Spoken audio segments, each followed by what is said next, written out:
번째 디딤 영상을 시작하겠습니다. 저번 시간에 통화정책에는 확대 통화정책과 긴축 통화정책이 있다는 얘기를 했죠. 자, 그에 따라서 경기 침체일 때는 확대 통화정책, 경기가 과열됐을 때는 긴축 통화정책을 하고 구체적인 수단이 있다는 얘기까지 했습니다. 오늘은 구체적인 이 디딤 영상에서는 구체적인 통화정책의 수단에 대해서 공부하도록 할게요. 먼저 첫 번째로 공개시장 운영이라는 게 있습니다. 중앙은행이 국공채 등의 매각, 매입을 통해 통화량이나 이자율을 조정하는 것을 얘기한다고 나와 있죠. 자, 그래서 시중의 통화량을 늘리는 경우는 현재 경기가 침체됐을 때, 시중의 통화량을 줄이는 경우는 현재 경기가 과열됐을 때 이렇게 되는 거죠. 자, 시중 자금을 흡수하고 그래서 통화량을 감소시키고 이자율이 상승되고 소비 투자가 감소되는 방향으로 가고, 그래서 경기가 진정되게끔 하는 거. 자, 이 국공채를 어떻게 될까요? 국공채를 시중에 팔아야 될까요? 사야 될까요? 자, 지금 경기가 지금 통화량을 감소시키는 방향이니까 자, 시중의 돈을 중앙은행으로 갖고 와야 되는 거죠. 그러니까 국공채를 매각하면 어떻게 될까요? 판다는 얘기죠. 매각한다는 거는. 그러면 국공채가 시중으로 나가고, 그러면 시중에 있던 돈이 중앙은행으로 들어오겠죠. 그렇죠? 그래서 통화량을 감소시키는 효과가 있다, 이렇게 얘기할 수 있겠네요. 반대로 국공채를 매입하면 어떻게 될까요? 그러면은 한국은행이 국공채를 갖게 되는 거고, 그 국공채에 대한 값으로 어떻게 되는 걸까요? 그렇죠? 시중으로 돈이 나가게 되는 거죠. 그래서 시중에 자금이 방출돼서 통화량이 증가하고, 그 다음에 소비 투자가 증가해서 경기를 부양시킨다, 이렇게 얘기할 수 있겠네요. 자, 그 다음에 자, 우리나라의 중앙은행, 한국은행 이렇게 되어 있는데, 중앙은행은 거시 경제의 안정을 위해 통화 신용 정책을 수행하는 기구이다. 일반 은행과는 다르고 한국은행이 있고 우리나라에는, 그 다음 미국의 연방준비제도 FRB라고 하죠. 그 다음에 영국의 잉글랜드 은행, 이런 것들이 있고, 자, 여기는 물가 안정을 도모한다, 이렇게 나와 있죠. 그리고 한국은행의 역할을 보면은, 자, 화폐를 발행하는 기관이기도 하고 통화정책을 수립하는 기관이고 물가 안정에 중점을 두는 기관이다. 그리고 정부가 돈이 필요할 때는 정부의 돈을 빌려주기도 하고, 그 다음에 정부의 돈을 맡아놓기도 하고, 정부의 은행으로서 역할도 하고, 은행의 은행이라고 얘기할 수 있겠죠. 은행이 시중은행에게 자금을 빌려주기도 하고, 그 다음에 시중은행이 남는 그런 돈을 예치하기도 하는 거죠. 자, 그래서 은행의 은행이다, 이렇게 부른다고 얘기했습니다. 자, 그 다음에 두 번째 수단으로 지급준비율이 있는데, 지급준비율은 뭐냐? 은행이 그러니까 사람들에게 대출해 주려면은 예금을 받아야 되는데, 그 예금을 받은 경우에 갑자기 사람들이 예금을 찾으러 오는 경우가 많이 있을 수 있겠죠. 그래서 일정 부분 은행이 돈을 대출해 주지 못하도록 일정 금액은 남겨두라고 하는 돈이 있는데, 그거를 지급준비금이라고 합니다. 그래서 만약에 예금한 돈이 100억인데 지급준비금이 10억이면은 지급준비율은 10%가 되겠죠. 10%. 자, 이런 지급준비율을 조정하는데 바로 한국은행이 하는 역할이죠. 그래서 자, 지급준비율을 인상하면 어떻게 될까요? 은행의 대출 자금이 감소하게 되겠죠. 그래서 통화량을 감소시킬 수 있고, 그래서 경기를 진정시키는 방향으로 가고, 반대로 자, 시중에 통화량을 증가시키려면은 이 지급준비율을 어떻게 하면 될까요? 지급준비율을 인하하면은 만약에 10%에서 5%로 인하하면은 그만큼 그 5%만큼의 돈을 더 빌려줄 수가 있겠죠. 그렇죠? 그래서 통화량이 증가하게 된다, 이렇게 얘기할 수 있겠습니다. 그 다음에 세 번째 방법으로 여수신 제도가 있습니다. 중앙은행이 금융기관을 상대로 대출을 해주거나 예금을 받는 것을 통해 통화량이나 이자율을 조정하는데, 어떻게 할 수 있을까요? 중앙은행이 대출을 축소시키면은 그만큼 통화량이 감소되겠죠? 그래서 경기를 진정시킬 수 있고, 반대로 중앙은행이 대출을 확대하면은 시중으로 돈이 많이 풀리겠죠. 그래서 통화량이 증가해서 경기를 부양시킨다. 이렇게 얘기할 수 있겠네요. 그래서 경기가 침체됐을 때는 실업이 발생했는데 이런 경우에는 국공채를 매입하고 지급준비율을 인하하고 그 다음에 중앙은행이 대출을 확대해야 되겠죠. 그렇게 되면은 통화량이 증가하게 돼서 총수요가 증가해서 고용이 증가한다. 그리고 반대인 경우 경기가 과열되면은 인플레이션이 우려되는 거죠, 지금. 그러면은 국공채를 매각하면 어떻게 될까요? 자, 여기서 누가 매각하는 거죠? 그렇죠. 중앙은행이 매각하는 거죠. 그러면은 시중으로 국공채가 나가고 돈은 중앙은행으로 들어오는 거죠. 그래서 통화량이 감소되는 거죠. 지급준비율 인상시키면 되고, 그 다음에 중앙은행의 대출을 축소시키면 총수요가 감소돼서 물가를 안정시킬 수 있다. 이렇게 얘기할 수 있겠네요. 자, 여기 있는 내용, 금방 선생님이 얘기한 내용, 교과서에 있는 내용입니다. 이 내용을 꼼꼼하게 읽어주시기 바랍니다. 자, 그 다음에 지급준비 제도가 뭔지 아까 얘기했었죠. 일정 부분 금융기관이 예금 등 채무의 일정 비율에 해당되는 금액을 중앙은행에 예치하는 제도를 지급준비 제도라고 얘기하고 그 돈을 지급준비금이라고 얘기하고 전체 예금에서 그 지급준비금이 차지하는 비율을 바로 지급준비율이라고 얘기합니다. 지급준비율에는 자, 이게 법으로 정해진 법정 지급준비율과 은행이 좀 더 여유를 가지고 그 지급준비율을 더 가질 수 있는데 그거를 초과 지급준비율이라고 하죠. 그래서 법정 지급준비율과 초과 지급준비율 이렇게 나눠서 생각할 수도 있습니다.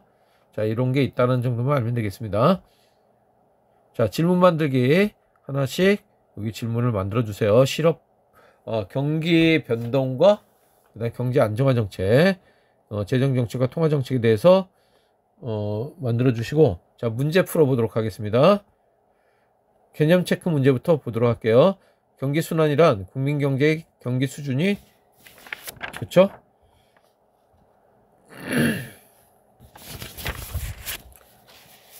자, 회복기, 그 다음에 호황기, 그 다음 후퇴기, 불황기 네 국면이 반복해서 나타나는 거고, 정부가 조세나 정부 지출을 변화시켜 조세나 정부 지출이니까 뭘까요? 그렇죠? 재정 정책이 되겠죠. 재정 정책. 그다음에 중앙은행이 통화량이나 이자율 조정을 통해서 하는 거는 통화 정책이 되겠죠. 총수요가 증가하면 어떻게 될까요? 총수요 곡선이 오른쪽 이동하면은 물가가 올라가겠죠. 그러니까 틀렸고, 총 공급이 감소하면은 고용은 악화되겠죠. 그렇죠? 실업이 증가하고 맞고, 경기 침체 시 정부는 정부 지출을 늘리거나 경기가 침체되면은 시중에 돈을 많이 풀어야 되겠죠. 그러니까 정부 지출을 늘리고 세율을 높이는 게 아니라 세율을 낮춰야 되겠죠. 그러니까 틀렸습니다. 그 다음에 긴축 통화 정책은 중앙은행이, 자, 긴축은 돈을 안 쓰는 걸 얘기하는 거죠. 어떤 경우에? 지금 너무 과열된 경우. 그러니까 통화량을 줄이는 거죠. 그러니까 틀렸습니다. 그 다음에 중앙은행이 국공채를 매입하면 어떻게 될까요? 중앙은행이 국공채를 매입하면은 중앙은행으로 국공채가 들어오는 거고 돈은 시중으로 나가는 거죠. 그러면은 총수요가 증가하겠죠? 자, 맞는 얘기가 되겠습니다. 자, 1번 문제 풀어보도록 할게요. 자, 이 경우 어떻게 될까요? 자, 실질 GDP 이게 가로축이 되겠죠. 물가 수준은 세로축이 되겠죠. 자, 지금 총수요 총공급 곡선의 변동과 관련된 얘기를 하고 있으니까, 자, 이거는 어떻게 될까요? A는 바로 총수요가 증가하는 경우고, B는 총공급이 증가하는 경우고, C는 총공급이 감소하는 경우죠. 그리고 D는 총수요가 감소하는 경우니까 여기서 정답은 몇 번일까요? 그렇죠. 3번이 되겠죠. 3번. D에 대한 대책으로 총수요가 감소하면은 기준금리를 인하하면은 어떻게 될까요? 소비와 투자가 증가해서 총수요를 증가시킬 수가 있겠죠. 자, 정부 지출 감소는, 자, 정부 지출 증가가 A의 요인이 되겠죠. 그 다음에 총 공급이 증가하면은 어떻게 될까요? 경기가 좋아지는 방향으로 가겠죠. 자, 나머지는 틀렸습니다. 그 다음에 4번 문제. 그림은 각국과 을국이 현재 실시하고 있는 경제 안정화 정책을 나타낸다 했는데, 여기 세율이 인상되니 각국이 이런 제도를 한다는 건 지금 어떤 상황이란 걸 얘기할까요? 그렇죠. 경기가 침체된 상황이죠. 그러니까 긴축 정책을 하는 거죠.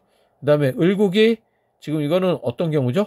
그렇죠. 바로 확대 정책을 펴는 거죠. 확대 정책은 지금 현재 경기가 침체되었을 때 이런 정책을 쓰는 거고, 긴축 정책을 썼다는 것은 지금 현재 경기가 과열됐다는 걸 의미하는 거죠. 그래서 이런 긴축 정책을 펴는 거죠. 자, 그래서 정답은 여기서 몇 번이 될까요? 그렇죠. 1번이 되겠죠. 1번. 각국의 정책은 총수요 감소를 목표로 한다. 지금 현재 경기가 과열됐다는 걸 의미하는 거죠. 자, 그리고 여기서 보면은 을국은 요 기준금리를 인하하는 거는, 기준금리라는 금리를 조정하는 거는 이건 통화정책이 되겠죠. 통화정책이고, 공공사업이라든지 세금을 가지고 하는 거는 이거는 재정정책이 되겠죠. 재정정책. 그래서 재정정책 두 가지와 통화정책 한 가지를 실시했다 했는데, 요것도 역시 요거 재정정책이고, 국공채는 이거는 통화정책이죠. 그러니까 을국과 각국 둘 다 재정정책 두 가지와 통화정책 한 가지를 실시하고 있다고 볼 수 있겠죠. 그러니까 4번 틀렸습니다. 그 다음에 3번. 자, 일반적으로 A 시기는 지금 확장기고, 그 다음에 여기서 보면은 A 시기에서는 일반적으로 확장기니까 어떻게 될까요? 낮아지는 거니까, 낮아지는 거는 실업률 낮아지겠죠? 그 다음에 기업 재고율 낮아지겠죠? 그렇죠? 나머지는 높아져야 되는 거죠. 그러니까 둘 중에 하나인데, 그 다음에 나가 높아진다고 했으니까 지금 좋은 쪽으로 가야 되는 거죠. 자, 요거 높아져야 되고, 요거 낮아져야 되고, 그 다음에 요거 높아지고 이렇게 되는 거죠. 물가 상승도 되겠죠. 그러니까 둘 다 맞아야 되니까 여기서 정답은 4번이 되겠네요. 자, 그 다음에 7번 문제. 미출진 정책에 해당하는 옳은 내용만을 보기에서 고른 것은 했는데, 자, 지금 A로의 변화가 예상되자 각국 정부와 물가 상승률과 실업률을 B로 이동한다고 했으니까 지금 물가를 떨어뜨리고 실업이 증가하는 쪽이죠. 자, 그런 물가가 떨어뜨리고 실업이 증가하는 건 어떤 경우일까요? 바로 자, 비정책의 방향은 경기가 진정되는 쪽이죠. 그러니까 여기서 정답은 3번이 되겠습니다. 그 다음에 확대 통화 정책이 국민 경제에 미치는 영향을 나타낸다. 빈칸 가다에 들어갈 말은 했는데, 여기서 정답은 확대 통화 정책이니까 여기서는 어떻게 될까요? 확대 통화 정책이니까 뭐를 통한? 자, 여기서는 국공채 같은 경우에는 지급 준비율과 금리, 국공채 이런 것들이 통화 정책이 되는데, 이건 매입해야 되겠죠? 그 다음에 금리는 인하해야 되겠죠. 그 다음에 지급 준비율은 인하해야 되고. 그런데 여기서 이자율이 하락되는 쪽이죠. 그러니까 이거 하락 이렇게 되고, 그 다음에 총수요는 어떻게 될까요? 증가하겠죠. 그러니까 2번이 되겠습니다. 이렇게 세 개 다 맞는 경우가. 8번. 각국의 경제 뉴스를 나타낸다. 각국의 경제 상황에 대한 설명. 경제 성장률이 하락하고 실업률이 증가한다고 돼 있죠. 자, 뭐라고 얘기할까요? 안 좋은 게 두 가지가 동시에 경제 성장률이 하락하고 실업률이 상승. 이건 같은 얘기죠. 경제 성장률이 하락하면 실업률이 상승할 수밖에 없죠. 자, 이런 경우에 대한 설명. 지금 경기가 안 좋은 쪽이죠. 그러니까 경기 침체, 실업이 증가하는 경우니까 여기서는 5번이 정답이 되겠습니다. 이상 마치겠습니다.